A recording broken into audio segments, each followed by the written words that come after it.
இயேசு கிறிஸ்துவின் இனிவல்ல நாமத்திலே உங்கள் ஒவ்வொருவரையும் நாம் வாழ்த்தி வரவேற்கிறேன். இணையத்தின் வாயிலாக தூர தேசங்களிலே இருந்து எங்களோடு கூட இணைந்திருக்கிற உங்களையும் நான் இயேசுவின் நாமத்திலே நாம் வாழ்த்தி வரவேற்கிறேன். இந்த நாளிலே கர்த்தர் என்னோடு கூட பேசினதை உங்களோடு பகிர்ந்து கொள்ளலாம் என்றிருக்கிறேன். எனக்கு அருமையானவர்களே, நம்ம எல்லோருக்கும் விருப்பங்கள் இருக்கிறது, விருப்பம் இருக்கிறது. நம்ம எல்லோருக்கும் அது இருக்கிறது. இன்னொரு விதத்தில் சொன்னால் ஆசைகள் நமக்கு இருக்கிறது. ஆங்கிலத்தில் சொன்னால் டிசையர்ஸ், விருப்பங்கள், ஆசைகள் நமக்கெல்லாம் இருக்கிறது. ஒவ்வொரு ஆளுக்கும் ஒவ்வொரு விதமான ஆசைகள். ஆனால் சபையில் இருக்கிற பல பேர் நினைக்கிறது, ஆசை என்று சொன்னால் அது பாவம் அல்லது அது தப்பு, ஆசை என்பது கூடாத காரியம், அப்படி என்று நாம் நினைக்கிறோம். கிடையாது, அப்படி இல்லை. வேதத்தில் ஒரு இடத்துல சொல்லப்படுகிறது, பண ஆசை எல்லா தீமைக்கும் வேறானது. அது சொன்ன அர்த்தமே அது வேறு. ஆனால் நாம் அதை அந்த வசனத்தை பிடிச்சிக்கொண்டோம், மேலோட்டமாக அதை பிடிச்சிக்கொண்டோம். ஆசைப்படுறது தப்பு அப்படின்னு நாம் நினைக்கிறோம். ஆனால் வேதத்தில் அப்படி சொல்லப்படவில்லை. ஆசை என்று சொன்னால் அதுக்கு இன்னொரு அர்த்தம், நேரடி அர்த்தம் விருப்பம். சொல்லுங்கள், ஆசை என்றால் எல்லாரும் சொல்லுங்கள், ஆசை என்றால் விருப்பம். ரைட். அப்போ நமக்குள்ளே எல்லா மனுஷர்களுக்கும் ஒரு ஆசை இருக்கிறது, எல்லா மனுஷர்களுக்கும் ஒரு விருப்பம் இருக்கிறது. யாருமே சொல்ல முடியாது எனக்கு விருப்பம்ன்றதே கிடையவே கிடையாது அப்படின்னு நம்ம சொல்ல முடியாது. சில வேளையில் முற்றும் துறந்த முனிவர் அவர் எல்லாவற்றையும் திறந்து விட்டார். அவர் போய் வனாந்தரத்திலே, காடிலே, எங்கேயோ ஒரு கோய்க்குள்ளே அவர் உட்கார்ந்திருக்கிறார். அவர் சொல்லுகிறார், நான் முற்றும் திறந்திருக்கிறேன், எனக்கு விருப்பம் கிடையாது, ஆசை கிடையாது, எல்லாவற்றையும் நான் திறந்திருக்கிறேன் என்றார். அது தப்பு. அது அவர் சொல்கிறது ஏற்க முடியாது. ஏன்? அவருக்கு ஒரு விருப்பம் இருக்கிறது, காட்டில் போய் இருக்கணும் வேண்டி. புரியுதாண்ணா உங்களுக்கு சொல்கிறது? அவர் எல்லாவற்றையும் திறந்து விட்டார் என்று சொல்லுகிறது என்னுடைய அர்த்தம் என்னது? அது பூரணமானது கிடையாது. ஏன்? அவருக்கு ஒரு விருப்பம், நாட்டில் வாழாமல் காட்டில் வாழணும், கோய்க்குள்ளே போய்த்து நான் தனியாக இருக்கணும், அது அவருடைய விருப்பம், அவருடைய ஆசை. ஏன்னா அப்படி உங்களுக்கு சொல்கிறேன்னா, ஆசை விருப்பம் என்றது மனுஷனாய் பிறந்த எல்லோருக்குள்ளும் அது இருக்கிறது. நான் இன்னும் கொஞ்சம் கூட சொல்லுவேன்னா, அது தேவனாலே நமக்கு கொடுக்கப்பட்டு இருக்கிறது, ஆசை விருப்பம். ஆனால் நம்ம நினச்சிட்டோம் என்னது, ஆசைன்னா அது தப்பு, நாம் எதையும் ஆசைப்படக்கூடாது, இதையும் நாம் என்னது விருப்பப்படக்கூடாது அப்படின்ற ஒரு விதமாக நாம் என்ன செஞ்சோம், அதை நம்ம புரிந்து வைத்திருக்கிறோம், விளங்கி கொண்டோம். ஆனால் அப்படி வேதத்தில் கிடையாது. தேவனும் அப்படிப்பட்டவர் கிடையாது. தேவன் மனுஷனை உண்டாக்கும் பொழுது நமக்குள்ளே அந்த விரும்பக்கூடிய, ஆசைப்படக்கூடிய தன்மையை வைத்துத்தான் தேவன் உருவாக்கி இருக்கிறார். ஆனால் இதில் ஒரு விஷயத்தை நமக்கு சொல்லணும். சில வேளைகளில் நம்முடைய ஆசைகள் அது தீங்கானதாய் தீமையானதாய் இருக்கிறது. அதை நான் ஏற்றுக்கொள்ள வேண்டும், அதை நீங்களும் புரிந்து கொள்ள வேண்டும். தேவனிடத்தில் இருந்து நமக்கு ஆசைகள், விருப்பங்கள் கொடுக்கப்படுகிறது. பிலிப்பியருக்கு எழுதின நிருபம், யாராவது எடுத்தவர்கள் வாசியுங்கள், 2ஆம் அதிகாரம் 13வது வசனம். ஏனெனில் தேவனே தம்முடைய தயவுள்ள சித்தத்தின்படி விருப்பத்தையும் செய்கையையும் உங்களில் உண்டாக்குகிறவராயிருக்கிறார். திரும்ப வாசிங்க, கவனிங்க எல்லாரும். ஏனெனில் தேவனே தம்முடைய தயவுள்ள சித்தத்தின்படி, தேவன் தம்முடைய தயவுள்ள சித்தத்தின்படி விருப்பத்தையும் செய்கையையும் உங்களில் உண்டாக்குறவராய் இருக்கிறார். விருப்பத்தையும் செய்கைகளையும் உங்களுக்குள் நமக்குள் உண்டாக்குகிறவராய் இருக்கிறார். இன்னொரு தடவை வாசிக்க சொல்ல போகிறேன், தவிச்சது கவனிங்க, வாசிங்க. ஏனெனில் தேவனே தேவனே தம்முடைய தயவுள்ள சித்தத்தின்படி அவருடைய சித்தம், அவருக்கு அது விருப்பம் என்னன்னு பாருங்க. விருப்பத்தையும் செய்கையையும் உங்களில் உண்டாக்குகிறவராய் இருக்கிறார். நமக்குள்ளே விருப்பத்தையும் செய்கைகளையும் உண்டாக்குகிறவராய் இருக்கிறார். அதாவது இந்த வசனத்தின்படி ஆவியானவர் நமக்கு என்ன சொல்லுகிறார் என்பதை நீங்கள் எல்லாரும் புரிஞ்சு கொள்ளணும். என்ன சொல்கிறாரு? தேவனே, அவரே அண்ட சராசரங்களை உண்டாக்கின தெய்வம், நம்மளை வாழ வைக்கிற தெய்வம். அவர் நமக்குள்ளே என்ன செய்கிறார்? விருப்பங்களை நமக்குள்ளே உண்டாக்குகிறார் என்று இந்த வசனம் சொல்லுகிறது. விருப்பங்களை கொடுக்கிறது யாரே? விருப்பங்களை நமக்குள்ளே உருவாக்குறது யாரே? தேவன். ஹல்லேலூயா சொல்லுங்க. என் தேவன், எல்லாரும் சொல்லுங்க. என் ஆண்டவர், என் தேவன், என் பரலோக பிதா எனக்குள்ளே அவருடைய சித்தத்தின்படி, அவருடைய விருப்பத்தின்படி எனக்குள்ளே விருப்பங்களை, ஆசைகளை அவர் உண்டாக்குகிறார். ஆமென். ஹல்லேலூயா. சிலவளை நீங்கள் யோசிக்கலாம், பாஸ்டர் நீங்கள் ஏன் வேதத்தை திருத்தி பேசுகிறீங்க, அதில் விருப்பங்கள் என்று இருக்கு, நீங்கள் ஏன் ஆசைகள் என்று சொல்லுகிறீர்கள் அப்படின்னு நீங்கள் கேட்கலாம் பண்டிதர்மார். சரியா? அதை நீங்கள் ஆங்கிலத்தில் பார்ப்பீங்கன்னு சொன்னால் டிசையர் என்று இருக்கும். டிசையர் என்றதுக்கு அகராதியில் நீங்கள் போய் பார்ப்பீங்கன்னு சொன்னால் விருப்பங்கள், ஆசைகள் அப்படின்னு இருக்கும்.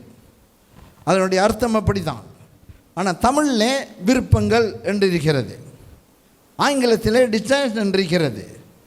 இந்த டிசைர் என்ற அந்த பதத்துக்கு விளக்கத்தை நீங்கள் பார்ப்பீங்க என்று சொன்னால் அதில் ஆசைகள், விருப்பங்கள், நமக்கு பிடித்தவைகள் அப்படி என்று இருக்கு.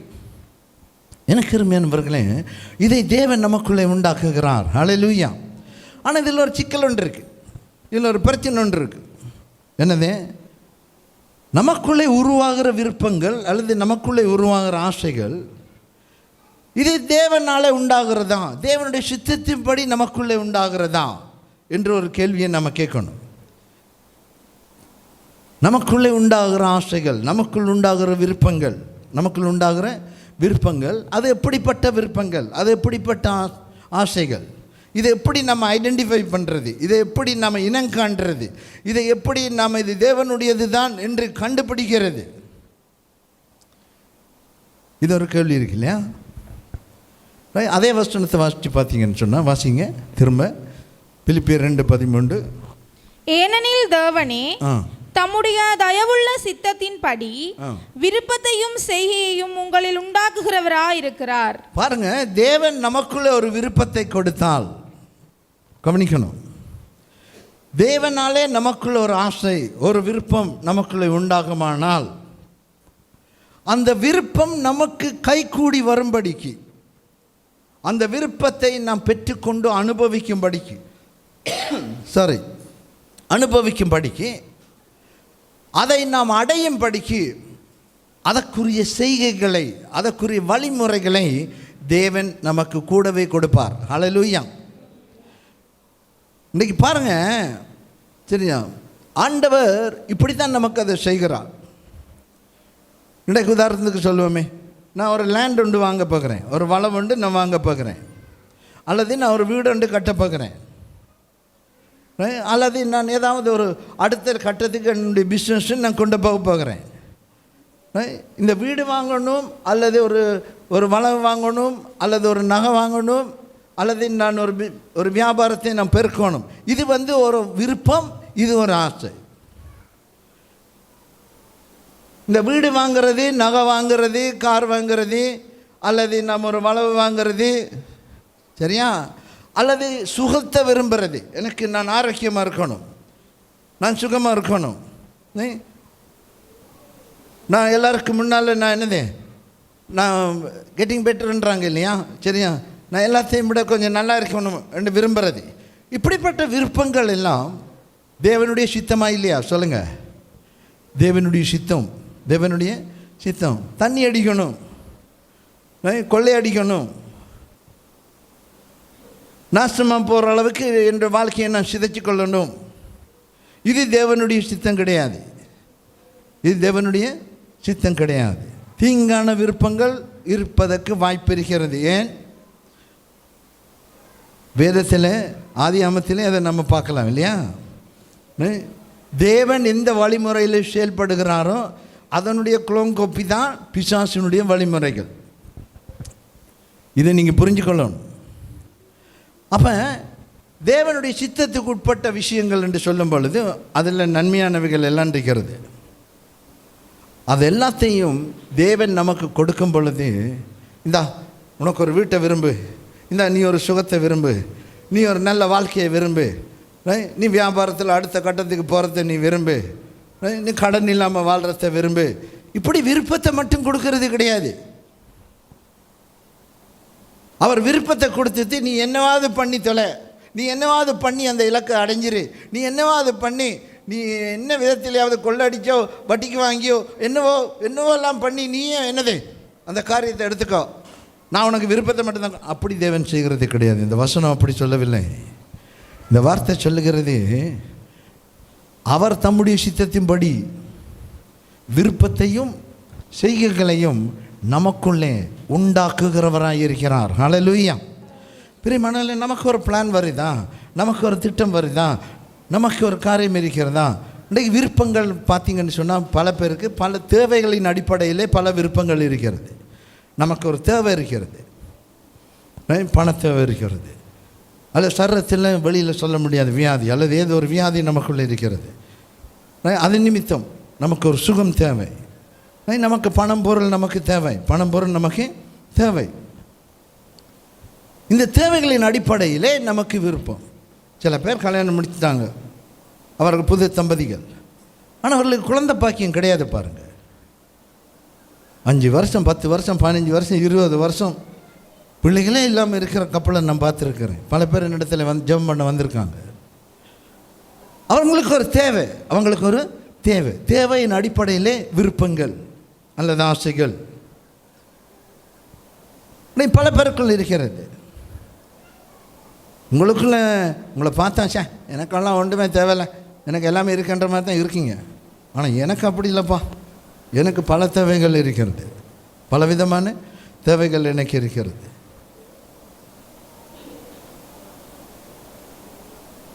இதை நல்லா புரிஞ்சுக்கொள்ளணும். விருப்பங்கள் என்றதே அது தப்பு கிடையாது, அது பாவம் கிடையாது. பண ஆசை எல்லா தீங்குக்கும் வேறானது. அதை கொஞ்சம் அதுக்கு நிறைய பேசணும், ஆனால் ஒரு 2 மினிட்ஸில் ஒரு விஷயத்தை சொல்லிடுறோம். பண ஆசை, பணத்தை விரும்புகிறத குறித்து அது சொல்லலை. பணம் எங்களை கட்டுப்படுத்துது இல்லையா? அந்த பணத்து மேலே இருக்கிற ஆசையால் அதை நாம் இன்னொரு ஆளுக்கு கொடுத்து உதவுறதுக்கும், அந்த பணத்தை கொண்டு நாம் பாருங்கள், அதாவது ஐஸ்வர்யமுள்ள பிச்சைக்காரர்களும் உண்டு. நான் சொல்கிற தமிழ் புரியுதா உங்களுக்கு? காசு இருக்கு, பணம் இருக்குது, ஆனால் அவங்க பிச்சைக்காரர்கள். காசு பணம் இருக்குமான அவர் தரித்திரம் உள்ளவர்கள். அதே மாதிரி ஒன்றுமே இல்லாமல் என்னது தரித்திரமாக பிச்சைக்காரனாக இருக்கிறவனும் இருக்கிறான், எல்லாம் இருந்தும் பிச்சைக்காரனை போல் இருக்கிறவனையும் இருக்கிறான். அந்த எல்லாம் இருந்தும் பிச்சைக்காரன் போல் இருக்கிறான். அவனுக்கு அந்த சொத்துக்கள் மேல், அந்த பணத்தின் மேல், அந்த உடைமைகள் மேலே அவனுக்கு அவ்வளவு ஆசை, அவ்வளவே ஆசை. அதைத்தான் வேதம் சொல்லுகிறது, அப்படிப்பட்ட பண ஆசை எல்லா தீமைக்கும் வேறானது அப்படின்னு சொல்லுதே. ஏன் உனக்குள்ளே இருக்கிற விருப்பமோ ஆசைகளோ, உனக்கு நியாயப்படி உனக்கு கிடைக்க வேண்டிய விருப்பங்களும் ஆசைகளுமோ அது தீமையானதல்ல, அது பாவமானதல்லன்னு வேதம் தெளிவாக சொல்லுது. இதை நீங்கள் புரிஞ்சுக்கொள்ளணும். இன்றைக்கி பல பேர் இந்த சத்தியத்தில் உங்களுக்கு கிளாரிஃபிகேஷன் இல்லாதபடினாலே, உங்களுக்கு தெளிவு இல்லாதபடினாலே நம்முடைய ஜபங்கள் எல்லாம் மாறி போகிறது, நம்முடைய விசுவாசம் எல்லாம் தடுமாறி போகிறது. நமக்கு புரியணும் வேதம் என்ன சொல்லுது, வேதம் என்ன சொல்லுது. சும்மா ஒரு சிம்பிளாக கேட்குறேனே, ஒரு ஆளுக்கு எத்தனை வீடு இருக்கணும்? உங்களோட பேங்கில் எவ்வளோ பேலன்ஸ் இருக்கணும்? பிரியமானவர்களே, எத்தனை வீடும் இருக்கலாம், எத்தனை கோடியும் இருக்கலாம். அது பாவம் கிடையாது, அது தப்பு கிடையாது. ஆனால் அதை நாம் எப்படி வைத்திருக்கிறோம், அந்த ஐஸ்வர்யங்கள் நம்மளை கட்டுப்படுத்தி தான், அந்த சொத்துக்கள் நம்மளை கண்ட்ரோல் பண்ணி தான் நம்மளை பிடிச்சி வச்சுருக்கான். ஒரு நாள் ஆண்டவர்கிட்ட ஒரு வாலிபம் வர்றான், வந்து கேட்குறான், நான் உண்மை பின்பற்றணும், நம்ம கூலியும் செய்யணும், உண்மையுடைய சீசனாக மாறணும் அப்படின்னு. ஆண்டவர் சொல்கிறார், நீ எல்லா கற்பனைகளையும் நிறைவேற்றிட்டு வா, அப்போ நீ என்ன பின்பற்றலாம், எனக்கு சீசனாக இருக்கலாம். அப்போ அவன் சொல்கிறான், நான் சிறு வயது முதலே நான் எல்லா கற்பனைகளையும் படியும் நான் செய்கிறேன் அப்படின்றான். அப்படியா ஆண்டவர் கேட்குறாரு, அப்படியா சின்ன வயசுலேருந்து நீ எல்லா கற்பனையும் படி செய்கிறியா? ஆமாம் நான் செய்கிறேன். சரி, அப்போன்ற சொத்து எல்லாத்தையும் விற்றுட்டு நீ என்னை பின்பற்றி வா. வேதம் சொல்லுதான், துக்கமுகமாக போனான், திரும்பி வரவே இல்லை. ஏன் வரல? அவனிடத்தில் இருந்த சொத்துக்கள், ஐஸ்வர்யங்கள், பணமோ பொருளோ, அதை இழக்க அவனுக்கு மனசு கிடையாது. பாருங்கள், அவ்வளோ சொத்தையும் கொடுத்த தேவன் கூப்பிடுறாரு, அவர்கிட்ட நாம் போனால் என்னது, அதை போல் 1000 மடங்கு நமக்கு கொடுக்கறதுக்கு அவருக்கு வல்லமை இருக்கிறது. ஆனால் அவனால் முடியலை, போகிறதுக்கு விருப்பப்படுறான், ஆசைப்படுறான். ஆனால் அந்த பணமும் சொத்தும் என்னது, அவனை கண்ட்ரோல் பண்ணுது. அதாவது பணம் பொருள் நம்முடைய அதனுடைய கரத்தில் நாம் இருக்கக்கூடாது, அது நம்ம கரத்தில் இருக்கணும். அதை நாம் கண்ட்ரோல் பண்ணணும், நாம் கண்ட்ரோல் பண்ணணும். இதைத்தான் எல்லா தீமைக்கும், பண ஆசை, பொருள் ஆசை, எல்லா தீமைக்கும் வேறானது என்று சொல்கிறதுக்கு காரணம் இது தான். பாருங்கள், இதுக்கும் விருப்பத்துக்கும் சம்மந்தமே கிடையாது. சரி, இப்போ கவனிங்க, விருப்பம் என்றது, ஆசை என்றது, அது தேவனுக்குள்ளே இருந்து அது கொடுக்கப்படுகிறது. தேவனே விருப்பத்தை கொடுக்கிறார். அந்த விருப்பத்தை அடைவதற்கு, அதை பெற்றுக்கொள்வதற்கு தேவன் வழிகளை கொடுக்கிறார். அதற்குரிய காரியங்களை கர்த்தர் திறந்து விடுகிறார். நமக்கு ஒரு காரியம் தேவைன்னா அதற்குரிய வழிகள் திறக்கும். ஏன்னா ஆண்டவர் அதை வாக்கு கொடுத்திருக்கிறான். ஆனால் நம்ம என்ன யோசிக்கிறோம்? நம்ம கடவுளை யோசித்து பார்க்கறது கிடையாது, கர்த்தர் இதை செய்வார் என்று நம்புறது கிடையாது. நாம் சில மனுஷர்களை நம்பி இருக்கிறோம், சில மனுஷர்களை நாடுகிறோம்.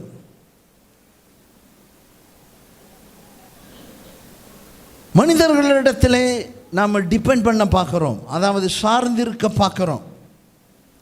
எனக்கு அருமையானவர்களே, இப்படியெல்லாம் நம்ம செய்யணுமென்ற அவசியம் கிடையாது. ஏன்னா ஆண்டவர் நமக்கு ஒரு விருப்பத்தை கொடுக்கிறார்.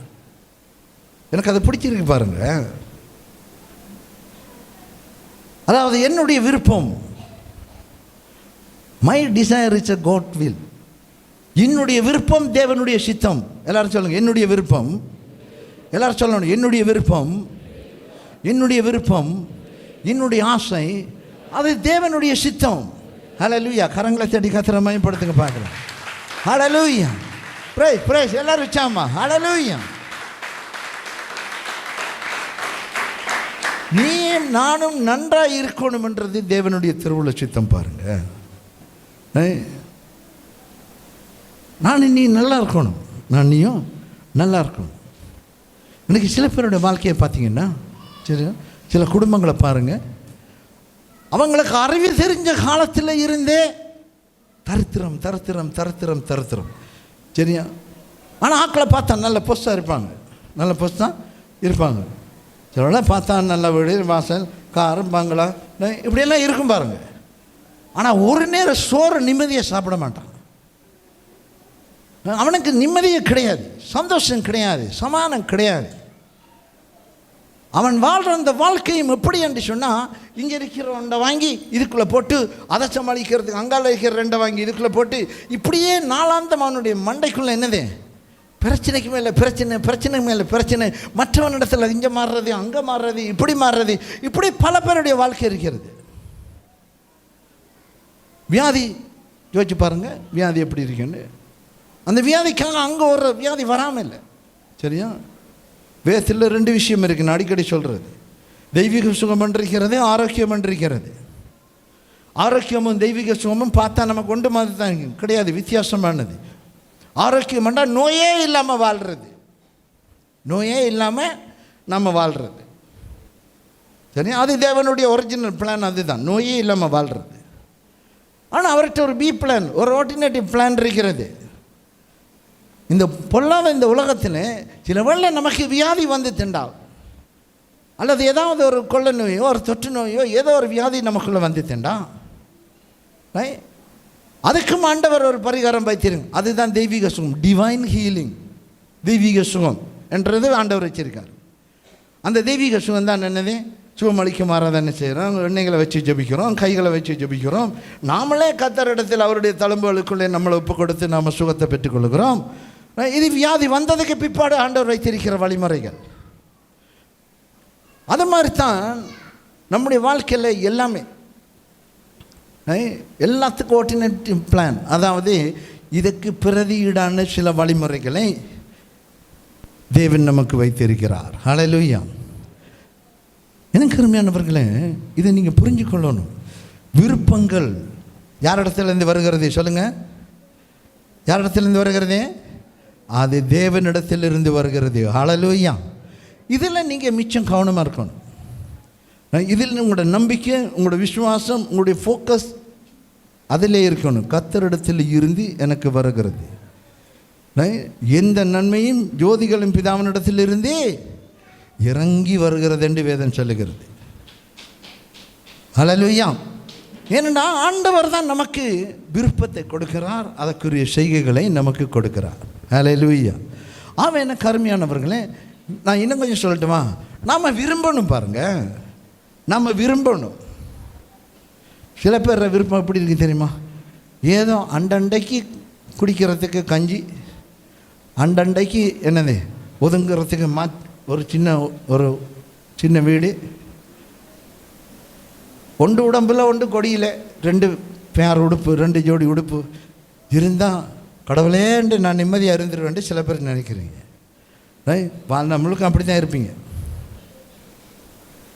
ஏன்னா உனக்குள்ள ஆண்டவர் கொடுத்திருக்கிற அந்த விருப்பம் என்ற விஷயம், தேவனுடைய சித்தத்தின்படி நீ எத்தனையோ விஷயங்களை விரும்பலாம். அதுவும் அவர் உனக்கு கொடுக்குற விருப்பங்களுக்கு அதற்குரிய வழிமுறைகளை உனக்கு தருவார். நீ வீடு வீடாக போய் யார்கிட்டையும் கேட்க வேண்டிய அவசியம் கிடையாது. யாசகர்கள் வந்து இப்போ நாகரிகமாக இந்த மீடியாவில் எல்லாம் சொல்லுவாங்க, பிச்சைக்காரன்ட்டு சொல்கிறதில்லை, பிச்சை எடுக்கிறன்ட்டு சொல்கிறதில்லை, யாசிக்கிறார்கள், யாசகர்கள் என்று அவர்களுக்கு கொஞ்சம் கண்ணியமாக சொல்கிறாங்க. நல்ல விஷயம் இது. ஆனால் அது கடவுளுடைய சித்தம் கிடையாது. எங்கே போனாலும், எவ்வளத்துக்கு போனாலும், ஆர்கிட்ட போனாலும் அங்கேருந்து ஒரு 50 ரூபா கலட்டணும், ஒரு 20 ரூபா வாங்கணும். சரியா? அப்படி நீ டிபெண்ட் பண்ணி இருக்கிறது எவ்வளோ நாளைக்கு இருப்பீங்க? ஆனால் உங்களை குறித்து யோசிச்சு பாருங்கள். நாம் எத்தனையோ வருஷமாக இப்படி தான் இருக்கிறோம். அது தேவனுடைய நோக்கம் கிடையாது, அது பிசாசனுடைய நோக்கம்.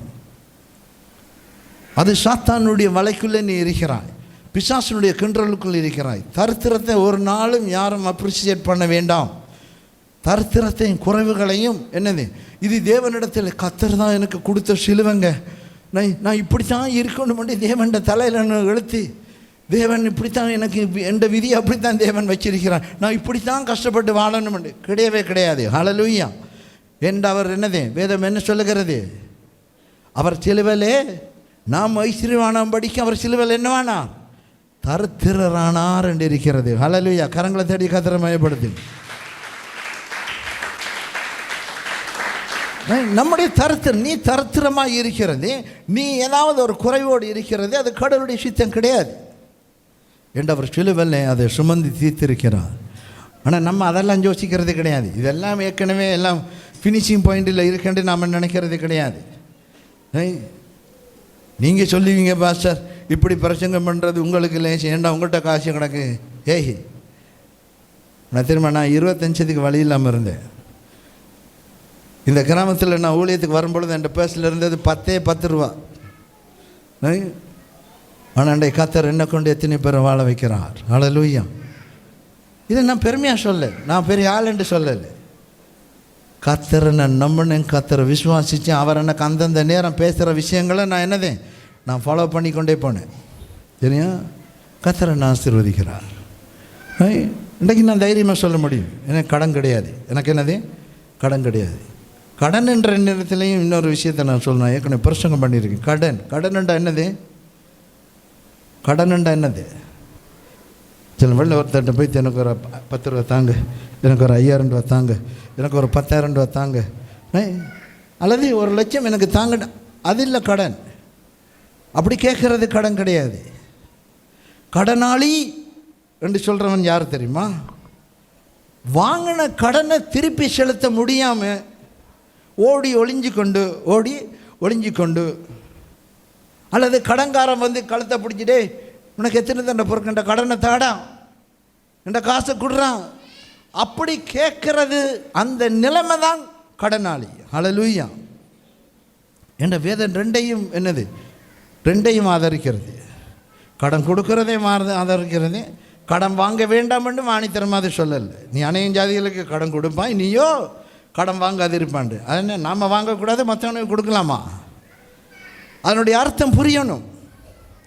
கடன் என்றது திருப்பி செலுத்த முடியாமல் இருக்கிறது தான் என்னது கடன். நீ பேங்க்கில் வட்டி லோன் எடுத்திருக்கியா, கடன் எடுத்திருக்கியா, அதை நீ திருப்பி செலுத்தி மாதம் திருப்பி செலுத்தி கொண்டே இருக்கிறியா, பிரச்சனையே கிடையாது.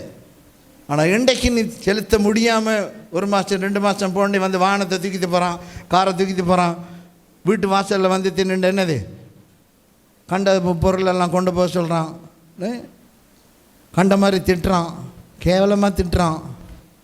இதுதான் கடன் பாருங்க. இதை நீங்கள் புரிஞ்சுக்கொள்ளணும். நம்ம மக்கள் எல்லாத்தையும் என்னது அரையும் குறையுமா புரிஞ்சுட்டு நின்று என்னது அதை ஒரு விதமான சுமையாக தங்களில் வச்சு சுமந்து கொண்டிருக்க கிடையாது. நம்முடைய ஆண்டவருக்கு ஒரு பேர் இருக்கிறது, டெத் கேன்சலிங் காட், கடன்களை ரத்து செய்கிற தேவன். கரங்களை தட்டி கர்த்தரை மயப்படுத்துங்க. ஹல்லேலூயா. எல்லாரும் சாமா ஹல்லேலூயா. டெத் கேன்சலிங் காட், கடன்களை ரத்து செய்கிற தேவன் நம்முடைய ஆண்டவர். ஹல்லேலூயா. எனக்கு அருமையானவர்களை நான் பார்த்துருக்கேன். ஆண்டவர் அப்படி இந்த சபையில் எத்தனையோ பேர் லட்சம் 40 லட்சம் 50 லட்சம் கடன் பட்டவர்களையும் கர்த்தர் 1% கடன் இல்லாமல் இன்றைக்கு ஆசீர்வதித்திருக்கிறார். இஞ்சி சிலர் கடனாளிகளாக இருந்தார்கள். கடன்காரன் வருவான், வார நேரம் ஓடி வந்து இந்த ஆஃபீஸுக்குள்ளே மேசைக்குள்ளே புந்து திருந்தவன் இருக்கிறான், இந்த சவுண்ட் ரூமுக்குள்ளே ஒழிச்சு திருந்தவன் இருக்கிறான். ஆனால் இன்றைக்கு அவங்க கிடையாது. கர்த்தர் அவர்கள் பிடித்து கொண்டார்கள், விசுவாசத்தின் வார்த்தையை இருதயத்திலே வாயிலும் வைத்து கொண்டார்கள். தேவன் எல்லாவற்றிலும் இருந்து விடுதலையாக்கினார். ஹல்லேலூயா. இன்றைக்கு அவங்க எத்தனை ஊழியங்களுக்கு சப்போர்ட் பண்ணுறாங்க பாருங்கள். ஏன் நான் இதை சொல்கிறேன்டா, இதை நீ புரிஞ்சு கொள்ளணும், நீ இதிலிருந்து வெளியே வரணும். காலத்துக்கு என்னது இப்படியே நீ இருக்கிறது கடவுளுடைய சித்தம் கிடையாது. அவர் தார நேரம் தருவார், அப்படியெல்லாம் கிடையாது. ஏற்ற நேரத்தில் அவர் உன்னத்துக்கு ஆசீர்வாதத்தை தருவார். ஹல்லேலூயா. எனக்கு அருமையானவர்களே, இன்னொரு வசனத்தில் நான் இன்னும் கொஞ்சம் டீப்பாக போகிறேன் இந்த விருப்பத்தை குறித்து. நீதிமொழிகளின் புத்தகம் 11ஆம் அதிகாரம் 23வது வசனம். நீதிமான்களுடைய ஆசை நன்மையே. போதும். நீதிமான்களுடைய ஆசை என்னது? நன்மையே. இது வேதத்தில் எப்படி இருக்கிறது? இது கொஞ்சம் தெளிவில்லாமல் இருக்கிறது. நான் உங்களுக்கு இன்னொரு வசனத்தை நான் வாய்ச்சி காட்டுறேன். ஆங்கிலத்தில் இருக்கிறது, சரியா? அதே வசனம் நீதிமான்களின் ஆசை நன்மையே என்றது ஆங்கிலத்தில் எப்படி இருக்குன்னு வாசிக்கிறேன். The desire of the righteous end only in good. The desire of the righteous end only in good. அதாவது தமிழில் நீதிமான்களின் ஆசை நன்மையே, நல்லதாகவே இருக்கும் அப்படின்ற மாதிரி இருக்கு.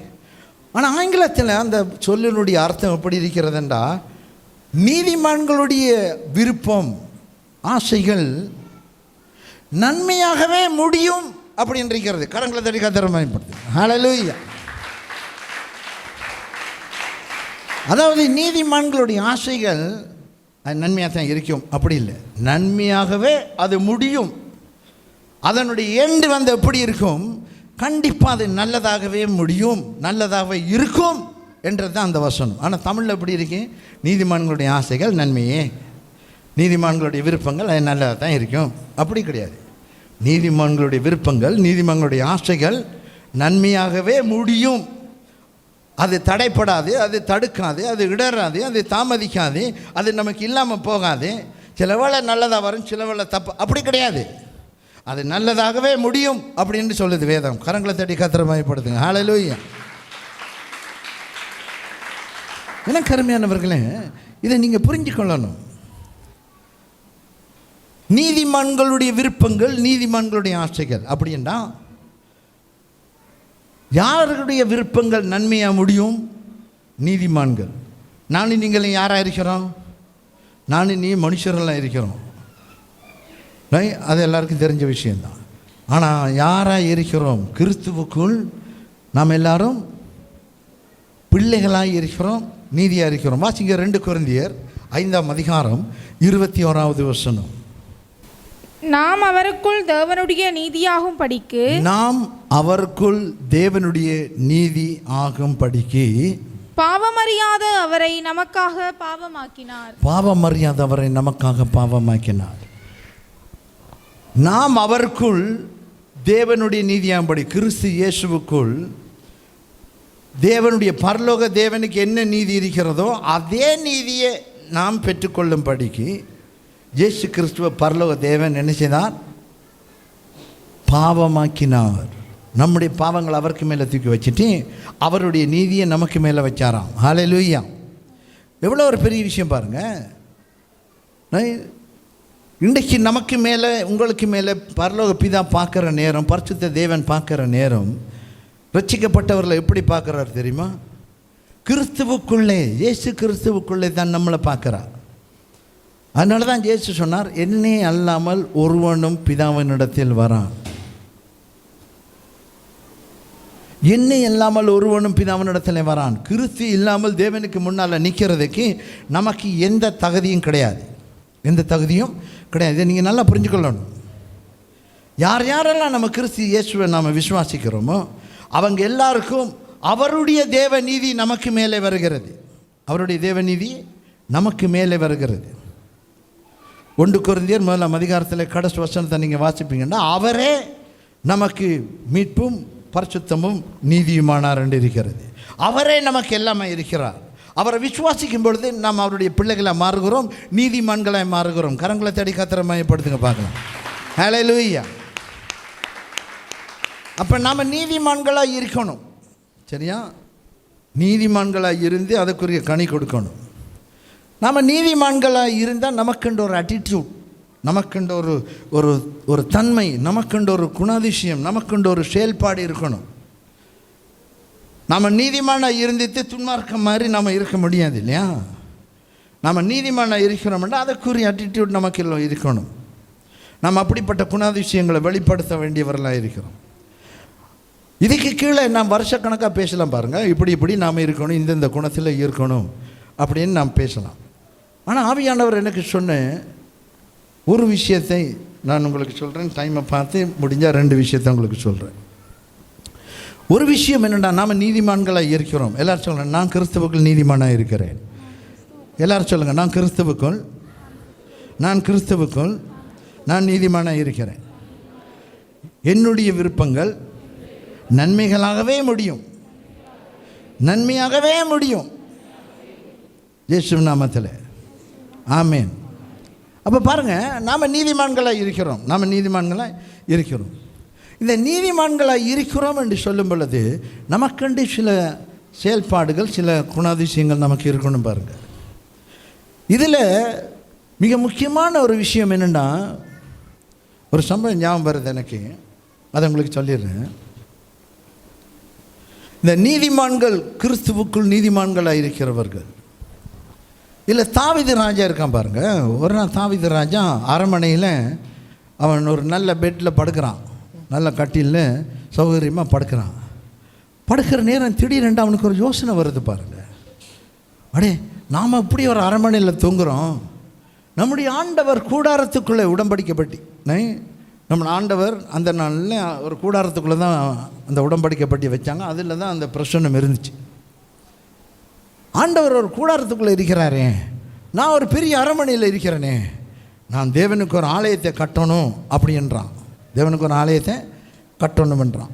உடனே நாத்தான்வேல் தீர்க்கதரிசியை கூப்பிட்டு சொல்கிறான் அந்த ராத்திரியில், இங்கே வாப்பா, நம்ம ஆண்டவர் இப்படி ஒரு கூடாரத்துக்குள்ளே இருக்கார், நான் இப்படி ஒரு அரண்மனையில் சொகுசாக இருக்கிறேன், என் ஆண்டவருக்கு ஒரு ஆலயம் கட்டணும், நீ என்ன சொல்கிறேன்? ஏன்னா அந்த நாள் தீர்க்கதரிசிட்ட கேட்டு தான் முடிவெடுப்பாங்க.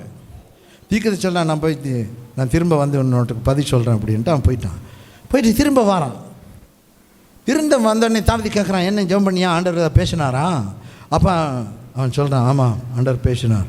நீ எனக்கண்ட ஒரு ஆலயத்தை கட்ட நீ விரும்பினபடியால் நான் உன்னுடைய வீட்டை, உன்னுடைய குடும்பத்தை நான் கட்டுவேன் என்று ஆண்டவர் சொல்லுகிறார் என்று சொன்னான். கரங்களை தேடி கர்த்தரை மகிமைப்படுத்து.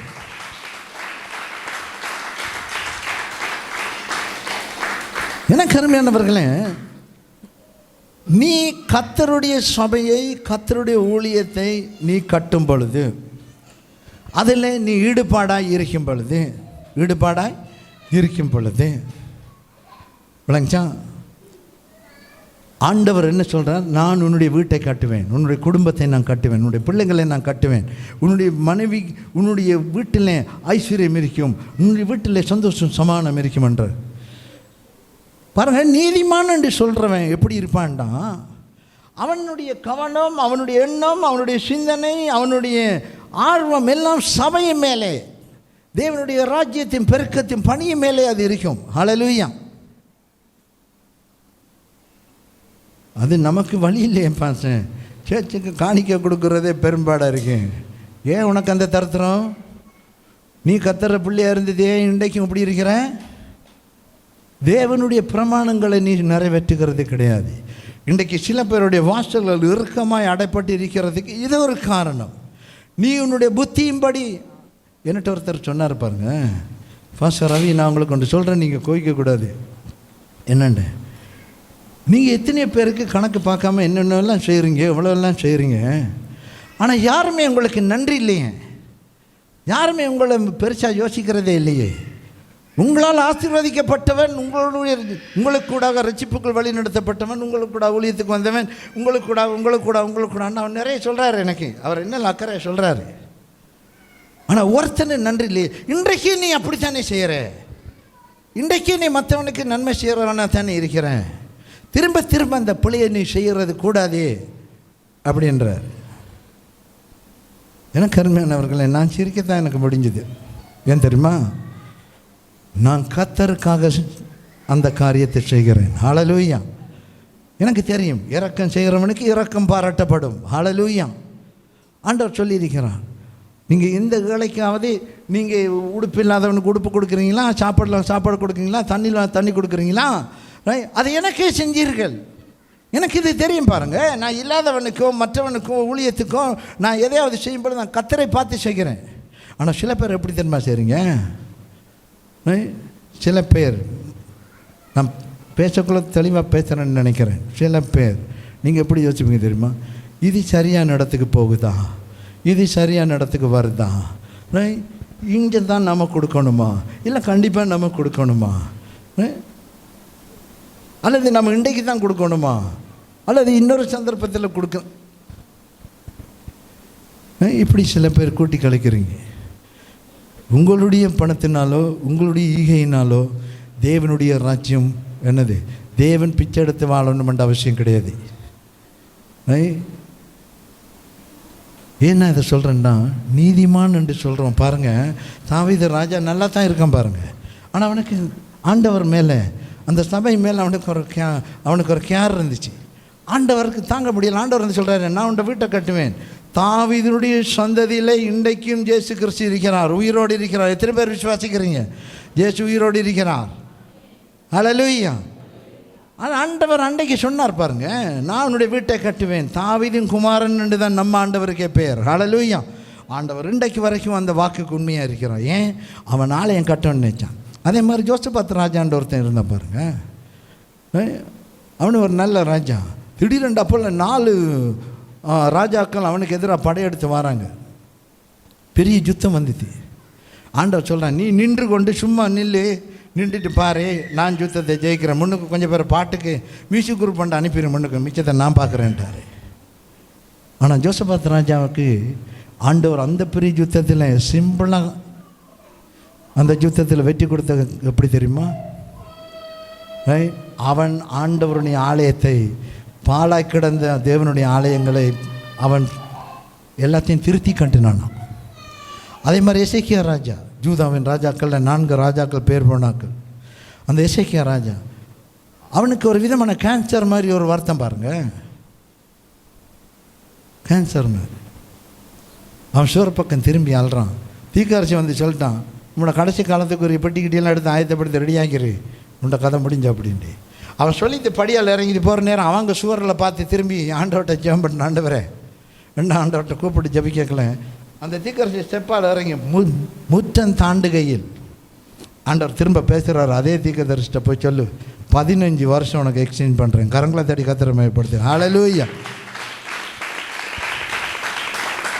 பிரியமானவர்களே, இதெல்லாம் ஏன் சொல்லி வரேன் தெரியுமா? நீ நீதிமான்களாக இருந்தால் உன்னுடைய மென்டாலிட்டி எப்படி இருக்கணும், உன்னுடைய மனப்பான்மை எப்படி இருக்கணும், நீ கவனத்தில் எடுக்க வேண்டிய ஒரு 6 சொல்லி உன்னை புஷ் பண்ணி புல் பண்ணி, அதாவது உன்னை தள்ளியோ இழுத்தோ உன்னை கடிந்து கொண்டோ கட்டாயப்படுத்தியோ அப்படி கிடையாது பாருங்கள். அது இயற்கையாகவே உனக்குள்ளிருந்து ஊறணும். நான் கர்த்தருடைய பிள்ளையாக இருக்கிறேன். ஹல்லேலூயா. தேவனுடைய சபையிலே, தேவனுடைய ராஜ்யத்தில் சில பேருக்கு வீட்டு கூட்டத்துக்கு வர முடியாது, ஊழியர் கூட்டத்துக்கு வர முடியாது. சில பேருக்கு இங்கே லீட் பண்ண வரணும்னு சொன்ன பெரிய வில்லங்கம் ப்ராக்டிஸுக்கு வர முடியாது. கேட்டால் 1000 காரணம். இங்கே இருக்கிறவங்கெல்லாம் சரியில்லை, இங்கே இருக்கிறவங்க எல்லாம் சரியில்லை. அவனை கர்த்தர் தான் இந்த சபையிலே வச்சிருக்காரு. இங்கே இருக்கிறவன் சரியில்லைன்றாலும் நீ விசுவாசிக்கிற தேவன் சரிக்கு சரியாக இருக்கிறார். ஹல்லேலூயா. விசுவாசி ஆமேன்னு சொல்லுங்க. ஹல்லேலூயா. ரைட். பிரியமானவர்களே, இங்கே யாருமே உத்தமம் கிடையாது, எல்லாரும் மன்னிக்கப்பட்டவர்களாம். நான் மட்டும் என்னது, நான் ஆண்டவர்கிட்ட மன்னிப்பு கேட்டதும் இல்லை, அவர் என்ன மன்னிச்சதும் இல்லை, நான் பெர்ஃபெக்ட்ன்னு சொல்கிறேன். யாராவது ஜோக்கியமானவங்க இங்கே இருக்கீங்களா? இல்லைல்ல, எல்லாருமே கிறிஸ்துவுக்குள்ளே மன்னிக்கப்பட்டவர்கள். மன்னிக்கப்பட்டவர்ன்ட்டு நம்பினா விசுவாசிச்சா ஆமேன்னு சொல்லுங்கள். ஆமாம், அவ்வளோதான். அப்போ தேவனே நம்மளை வச்சிருக்க, நீ எப்படி? இந்த உலகத்தில் எந்த சர்ச்சுக்கு போனாலும் பிரச்சனை இல்லாத, குறை இல்லாத சபை இல்லை. எல்லா இடத்துலையும் ஏதோ ஒரு குறை இருக்கத்தான் செய்யும். இந்த சர்ச்சில் கூட 1000 குறை இருக்கும். ஆனால் இந்த சபையில் ஆராதிக்கிற தேவனிடத்தில் அப்பளுக்கு இல்லாத பரிசுத்தமுள்ள தேவன். ஹல்லேலூயா. நாம் விசுவாசித்திருக்கிறவர் இன்னாரென்று அறிந்திருக்கிறேன். அவர் பரிசுத்தமுள்ள தேவன். நான் இதேன் சொல்கிறேன்னா, நாம் எல்லாரும் நீதிமான்கள் கிடையாதே. சொல்லுங்கள், நான் நீதிமான் கிடையாது. சொல்லுங்கள், நான் நீதிமான் கிடையாது. நான் நீதிமானாய் ஆக்கப்பட்டவன். அதுதான் கிறிஸ்துவுக்குள்ளே நாம் நீதிமான்களாய் ஆக்கப்பட்டவன். நாம் ரீகண்டிஷன் ப்ராடக்ட்ஸ், நாம் திரும்பவும் புதுப்பிக்கப்பட்டவர்கள். ஹல்லேலூயா. நாம் பெரிய யோக்கியமான்னு சொல்லி நான் நீதி என்று சொல்கிறதுக்கு இங்கே ஒரு சுக்கம் கிடையாது நம்மகிட்ட. ஆனால் கிறிஸ்துவுக்குள்ளே வந்தபடினாலே அவர் நம்முடைய இரத்தாம்பரம் போல் சிவரென்று இருந்த பாவங்களை அவர் சுத்திகரித்து வெண்மையான பனியைப் போல, வெண்மையான பஞ்சை போல மாற்றினார். ஹல்லேலூயா. எனக்கு அருமையான இதையே நான் திரும்ப சொன்ன, உங்களோட மென்டாலிட்டியில் கவனமாக இருங்க. இந்த சர்ச் நம்ம சபை, நம்ம சபை. சில பேர் வீட்டிலேயே மற்ற ஊழியக்காரெல்லாம் வரான், அங்கேயும் பாய் வைக்கிறது, இங்கேயும் பாய் வைக்கிறது, இவனையும் கூப்பிட்றது, அவனையும் கூப்பிட்றது. பிரியமான, இதெல்லாம் ஒரு விதமான வேசித்தனத்துக்கு சமாந்தரம். என்ன வாசம் எப்படி சொல்லிட்டீங்க? சத்தியமாக சொல்கிறேன். உனக்குண்டு ஒரு சபை, உனக்குண்டு ஒரு மேய்ப்பன், உனக்குண்டு ஒரு ஊழியர்களை கர்த்தர் வச்சிருக்கும் பொழுது இன்னொருத்தன் உன்னை மேய்ப்பான்னு சொன்னான், மாற்றான் தாப்பனுக்கு நீ பிள்ளையாக இருந்து நீ கீழ்ப்படுகிறான்டா அர்த்தம். கொஞ்சம் காட்டமாக சொல்கிறேன், ஆனால் சத்தியமாக சொல்கிறேன். உனக்கு கர்த்தர் இந்த சபையை தான் வச்சிருக்கிறான். இன்றைக்கி சில பேருக்கு நம்ம சபையில் வேலை செய்ய ஒளியும் செய்ய முடியாது, ஆனால் இன்னொருத்தண்ட சபையில் போயிருந்து என்னது வேலை செய்யலாம். அது உழைப்பாயிரி, உண்ட தொழிலாயிரி, டசன்ட் மேட்டர். ஆனால் இந்த சபையில் 1000 தேவை இருக்கும் பொழுது, வேலைகள் இருக்கும் பொழுது நீ இன்னொருத்த செய்கிறது தப்பு. கடவுள் அதை எப்படி பார்ப்பாருன்னு நீயே யோசிச்சுக்க. இதெல்லாம் ஏன் நான் உங்களுக்கு சொல்கிறேன்னா, நீ நீதிமானாக இருப்பேன்னு சொன்னால் கிறிஸ்துவுக்குள் அவருடைய பெரிய கிருபையினாலே நீ நீதிமானாக்கப்பட்ட அந்த உண்மைக்குள்ளே நீ இருப்பாய் என்று சொன்னால் உன்னுடைய எண்ணம், உன்னுடைய சிந்தனை எல்லாமே சபையின் மேலே இருக்கும். நான் இன்னொரு விஷயத்தை சொல்லி முடிக்கிறேன் பாருங்கள், சரியா? சாலமோன், தாவீது ராஜா செத்த உடனே சாலமோன் ஒரு சின்ன பையன் பாருங்கள், போக்குவரத்து என்னென்னு தெரியாது அவனுக்கு, எங்கே போகிற எங்கே வரேன்னு அவனுக்கு தெரியாது. அவனை பிடிச்சி ராஜாவாக்கி விட்டான். ராஜாவாக்கி விட்டான். அவன் போய் என்ன செய்கிறான், ஆண்டவர்கிட்ட ஜெபம் பண்ணுறான். ஆண்டவரே, நான் போக்குவரத்து அறியாத சிறு பையன், உம்முடைய ஜனம். அழகா ஜெபம் பண்ணுறான் பாருங்கள். 1 ராஜாக்களில் 3ஆம் அதிகாரத்தில் நீங்கள் இதை வீட்டில் போய் வாசிங்க. அவன் போய் ஜெபம் பண்ணுறான். அவன் ஜெபிக்கிறான். இப்படி தான், ஆண்டவரே இவ்வளோ பெரிய ஜனம், இவ்வளோ பெரிய ஜனக்கூட்டத்துக்கு போக்குவரத்து இல்லாத ஒரு சின்ன பொடி பையனா என்ன கொண்டு வந்து இதில் வச்சுட்டீர், இவங்களை நடத்துறதற்குரிய ஞானத்தை எனக்கு தாரும், ஞானத்தை எனக்கு தாரும் என்று அவன் கேட்குறான் பாருங்க. வாசிங்க 1 ராஜாக்கள் வாசி முடிக்கலாம். 1 ராஜாக்கள் 3ஆம் அதிகாரம் 7வது வசனம் வாசிங்க. இப்போதும் என் தேவனாகிய கர்த்தாவே, தேவரீர் உமது அடியேனை என் தகப்பனாகிய தாவீதின் ஸ்தானத்திலே ராஜாவாக்கினீரே. நானோ வென்றால் போக்குவரவு அறியாத சிறுபிள்ளையா இருக்கிறேன். நீர் தெரிந்து கொண்டதும் ஏராளத்தினால் எண்ணிக்கைக்கு அடங்காததும் இலக்கத்திற்கு உட்படாததுமான திரளான ஜனங்களாகிய உமது ஜனத்தின் நடுவில் அடியேன் இருக்கிறேன். ஆகையால் உமது ஜனங்களை நியாயம் விசாரிக்கவும் நன்மை தீமை என்னதென்று வகையறுக்கவும் அடியேனுக்கு ஞானமுள்ள இருதயத்தை தந்தருளும். போதும். அவன் ஜெபிக்கிறான் சாலமன், என்னது எனக்கு ஞானத்தை தாங்க இந்த ஜனங்களை நான் நடத்துறதுக்கு அப்படின்றான். 13ஆம் வசனம் வாசிங்களேன் அதே அதிகாரத்தில். இதுவும் அன்றி நீ கேளாத ஐஸ்வர்யத்தையும் மகிமையையும் உனக்கு தந்தேன். உன் நாட்களில் இருக்கிற ராஜாக்களில் ஒருவனும் உனக்கு சரியானவன் இருப்பதில்லை. 11 வாசிங்க. ஆகையினால் தேவன் அவனை நோக்கி, இப்போ பாருங்க, அவன் அப்படி ஜெபம் பண்ணுறான். நான் சின்ன பிள்ளை, எனக்கு போக்குவரத்து தெரியாது, ஆனால் இவ்வளோ திரளான உம்முடைய ஜனத்தை, சரியா, உம்முடைய ஜனமண்டானது அந்த சர்ச் சபை, தேவனுடைய சமூகம், தேவனுடைய ஜாதிகள், ரைட், அந்த ஜனத்தை நான் மேய்க்கிறதுக்கு எனக்கு ஞானம் தாங்கன்னு கேட்குறான் பாருங்க. அதுக்கு ஆண்டவர் என்ன சொல்கிறாருன்னு பாருங்க.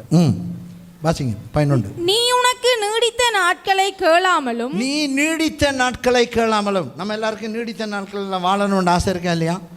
நீண்ட காலம் வாழணுண்டி எனக்கு ஆசை இருக்கு. நான் நீடித்த நாட்களாக வாழணும், நான் நீடித்த நாட்களாக நான் வாழணும்னு எனக்கு ஆசை இருக்குது. ஏன்டா வேதத்தில் அப்படி சொல்லியிருக்கு.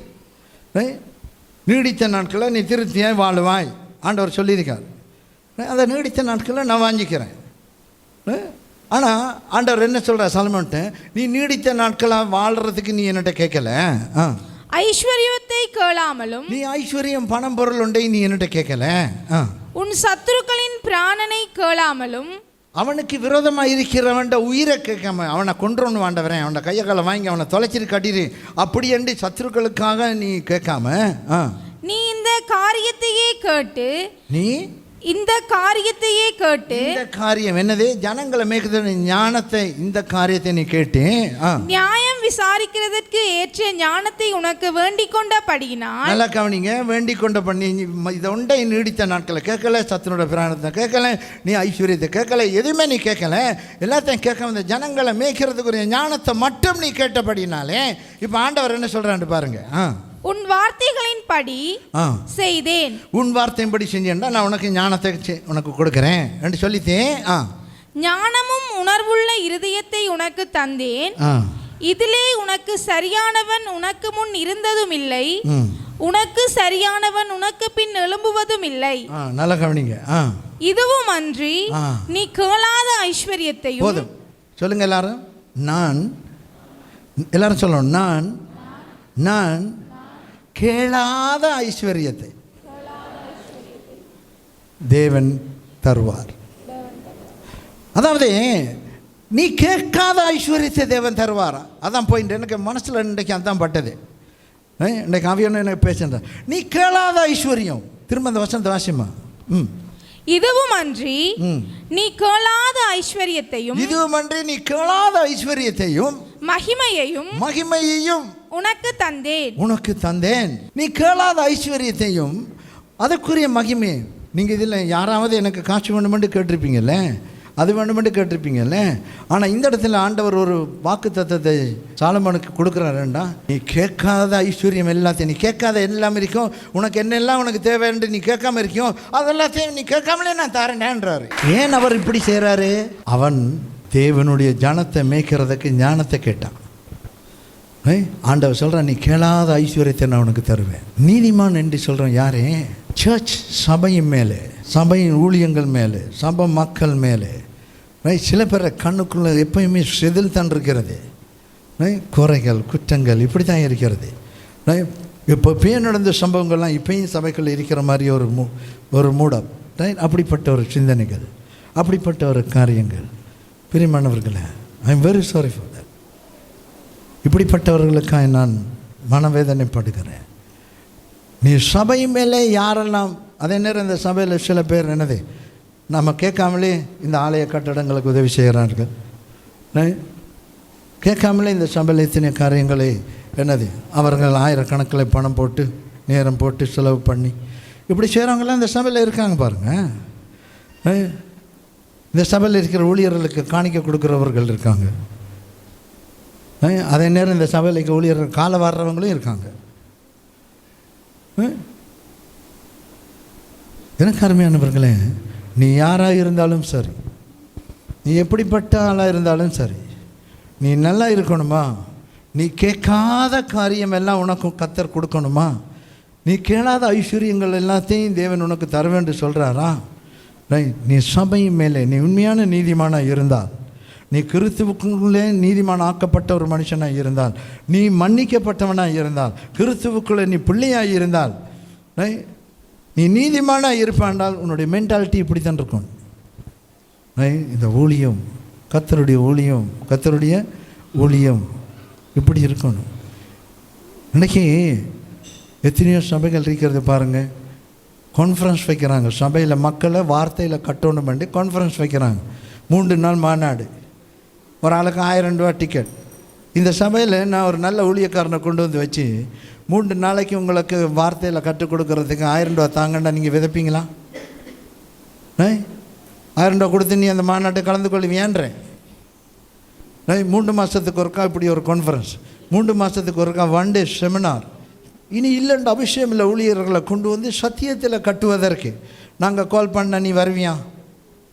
நீ வரமாட்டேன். ஏன் வரமாட்டேன்? உனக்கு 1000 ரூபா பெருசு ஒழியே தேவனுடைய வார்த்தையை கற்றுக்கொண்டு நீ கர்த்தருக்குள்ளே நீ ஆசீர்வாதமாய் இன்னும் உண்ட லெவலில் இருந்து அடுத்த லெவலுக்கு நீ வளரணும்ன்றது உனக்கு கிடையாது. பழைய துருத்திகளாக இருக்கீங்க. அதுக்குள்ளே புது ரசம் வார்க்க முடியும். வார்த்தா வேதம் சொல்லுது, அது கிழிஞ்சு போகும், வாக்குற ரசம் சிந்தி போகும். நாடாங்கடைக்கு போக வேண்டிய பாத்திரங்கள். யாரை சொல்கிறேன்? சத்தியமாக இந்த செய்தியை கேட்குற உங்களுக்கு தான் சொல்கிறேன். நீ அப்படி இருந்தால் உனக்கு தான். எனக்கு அருமையானவர்களே, உங்களோட வாழ்க்கை மாறணும். உங்களோட வாழ்க்கை மாறணும். இன்றைக்கு சில பேர் வாழ்க்கை அப்படி வளர்ந்த மாதிரி நின்றுட்டு, கொஞ்ச நாள் பார்த்தேன் சேர்ச்சில் ஒன்றுமில்லை, கடைசி 2 வாகனமெல்லாம் வந்துச்சு, அப்படியே நின்ற மாதிரி போச்சு. ஆனால் ஒரு கூட்டம் அப்படியே இருக்கு, மாறலை. எனக்கு அருமையானவர்களே, தேவன் உங்களை ஆசீர்வதிக்க விரும்புகிறான். நீ கேளாத ஐஸ்வர்யத்தை அவனுக்கு கொடுப்பார். ஆனால் உன்னுடைய கவனம், உன்னுடைய எண்ணம், உன்னுடைய சோயிங், உன்னுடைய விதைப்பு கர்த்தருடைய சபை கண்டிருக்கணும். உன்னை தேவன் வைத்திருக்கிற இடத்துல நீ விதைக்கணும். அதுக்கு என்ன நடக்குன்றதுக்கு நீ காவலாளி கிடையாது. கர்த்தர் பார்த்துக்கொள்வார். கர்த்தர் அதை பார்த்துக்கொள்வார். நான் அப்படி தான் விதைக்கிறேன். எனக்கு என்ன விளைவு எனக்கு வருமென்றது எனக்கு அது இல்லை. கர்த்தருக்குள்ளே நான் ஒருத்தனுக்கு வாழ வைக்கிறதுக்கு, ஒருத்தனுக்கு என்னால் முடிஞ்சது நான் செய்கிறேன், அவ்வளோதான். எனக்கு அருமையானவர்களே, ஆண்டவருடைய வசனம் சொல்லுகிறது, நீதிமொழி 11:23, நீதிமானுடைய ஆசைகள் நன்மையிலே அது முடிய பண்ணுவார். ஹல்லேலூயா. உங்களுடைய நியாயமான விருப்பங்களை கர்த்தர் முடிவுக்கு கொண்டு வருவார். ஆனால் அதுக்கு முதலாவது நீதிமான் என்ற அந்த வெளிப்பாடு உனக்குள்ளே இருக்கணும். நான் நீதிமானாக இருக்கிறேன், நான் கிறிஸ்துவுக்குள்ளே நான் நீதி உள்ளவனாக இருக்கிறேன், அவ்வளவுதான். கிறிஸ்து இல்லாமல் நம்ம நீதியாக இருக்க முடியாது. கிறிஸ்துவுக்குள்ளே நான் நீதிமானாக இருக்கிறேன். அதுக்குரிய குணாதிசயங்களை உங்களுக்குள்ளே வளர்த்துக்கொள்ளுங்கள். உங்களுக்குள்ளே வளர்த்துக்கொள்ளுங்கள். எனக்கு அருமையானவர்களே, இது 11வது மாதம். இந்த வருஷம் முடி இன்னும் 1 மாதம் இருக்கிறது என்று வைத்துக்கொள்ளுங்கள். அதற்கிடையில் உங்களை நீங்கள் சீர்படுத்தி கொள்ளுங்கள். புது வருஷத்தில் இந்த வருஷம் மாதிரி நீ அடுத்த வருஷத்தில் இருக்கக்கூடாது. அது கடவுளுடைய சித்தம் கிடையாது. உன்னோட வாழ்க்கையில் மாறணும். நீ இப்படியே இருந்துட்டு எந்த வாழ்க்கையில் எல்லாம் லொஸ்தாண்டு தீனி இருக்க முடியாது. ஆண்டவருக்கு ஒப்பு கொடு. கர்த்தர் இன்றைக்கு உன்னை பார்த்து சொல்கிறாரு, உன்னுடைய விருப்பங்களுக்கு நன்மையாகவே முடிய பண்ணுவேன். உன்னுடைய ஆசைகளை நன்மையாய் முடிய பண்ணுவேன். உன்னுடைய விருப்பங்களை நான் நன்மையாய் முடிய பண்ணுவேன். கர்த்தர் சொல்லுகிறார். ஹல்லேலூயா. எல்லாரும் சொல்லுங்க, என்னுடைய விருப்பங்களை, என்னுடைய விருப்பங்களை நீதிமானாய் இருக்கிற என்னுடைய விருப்பங்களை கர்த்தர் நன்மையாகவே முடிய பண்ணுவார். ஹல்லேலூயா. கரங்களை தட்டி கர்த்தரை மகிமைப்படுத்தும். ஹல்லேலூயா. பரலோக பிதாவே, இந்த வேளையிலே நன்றியோடு துதிக்கிறோம்.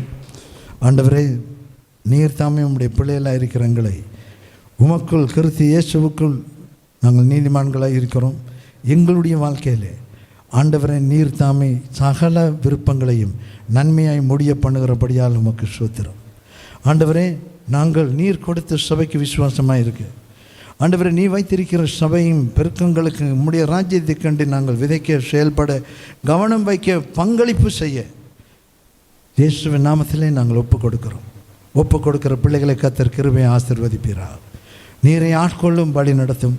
அப்படிப்பட்ட பிள்ளைகளுடைய விருப்பங்களை நீ நன்மையாய் முடிய பண்ணுகிறபடியால் நமக்கு ஸ்தோத்திரம். இயேசுவின் நாமத்தை ஜெபிக்கிறோம் ஜீவனுள்ள நல்ல பிதாவே, ஆமேன். நீங்கள் ஆசீர்வதிக்கப்பட்டவர்கள், என்றைக்கும் நீங்கள் ஆசீர்வாதமாகவே இருப்பீர்கள். ஆமேன்.